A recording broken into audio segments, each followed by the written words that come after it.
Кожнаму з нас праз гады і нават дзесяцігоддзі часам узгадваюцца падзеі школьнага жыцця. І вядома ж, настаўнікі, прадстаўнікі гэтай прафесіі становяцца майстрамі сваёй справы не ў педінстытуце. Яны вучацца разам з дзецьмі, прычым усё жыццё. Проста выкладаць веды па хіміі, мове ці гісторыі – гэтага ва ўсе часы было мала. Настаўнік павінен быць дыпламатам, акцёрам, псіхолагам, а яго жарты – не прыніжваць годнасць сваіх выхаванцаў. А яшчэ хвалявацца перад кожным урокам.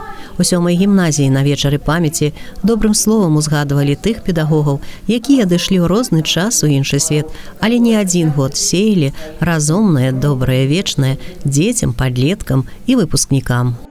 Корсак Георгий Иванович, мы с ним, конечно, общались очень много, потому что он меня готовил к олимпиадам и учил всему, чему может научить сам. Вообще он запомнился нам как человек с хорошим чувством юмора, справедливый и готовый всегда заступиться за слабого. Нярэдка многія з выпускнікоў выбіралі прафесію педагога ці накірунак работы, дзякуючы менавіта любімаму настаўніку. У 7-й гімназіі легенды пра Георгія Корсака, настаўніка хіміі, перадаюцца ад старэйшых пакаленняў малодшым.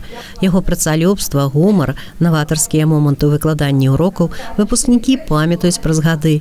І ў кожнага настаўнікаў абавязкова былі нейкія адметныя рысы ў паводзінах, зносінах з дзецьмі і калегамі. Яны ўсе былі асобамі. Вучні не забывалі віншаваць іх з прафесійнымі святамі і Новым годам, жадалі поспехаў у працы, а настаўнікі стваралі дружную сям'ю аднадумцаў. Учитель и любой человек живет тогда, когда жива память о нем.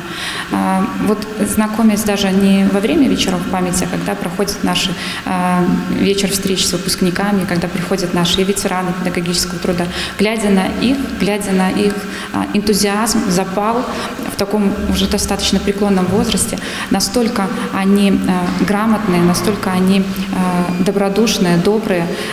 Молодому поколению есть чему учиться. Есть яркий пример того, каким должен быть педагог. У дзень памяці педагогі 7-й гімназіі ў храме просяць адслужыць за упакойную службу за тых, каго ўжо няма побач, а старшакласнікі ладзяць канцэртную праграму прысвячэння. Там абавязкова прагучаць і любімыя песні былых педагогаў. Алла Маркелова, Алексей Андреевский, МКТБ.